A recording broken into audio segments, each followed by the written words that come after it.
Протестирайте за еврото, не само за бюджетите. Протестирайте за ниските заплати, не само за бюджетите. И не само за една класа, за всичките.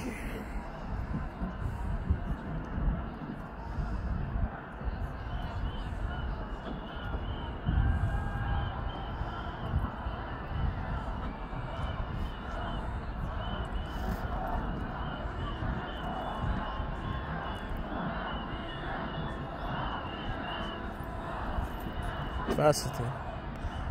Много са малко, трябваше повече да са. Но пак се отише някъде. Полицайите. Колегите тях не е лека. Не вземат си по увеличенията на заплатите.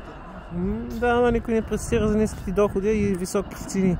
Протестират за бюджет, който и те не знаят какво ще променят.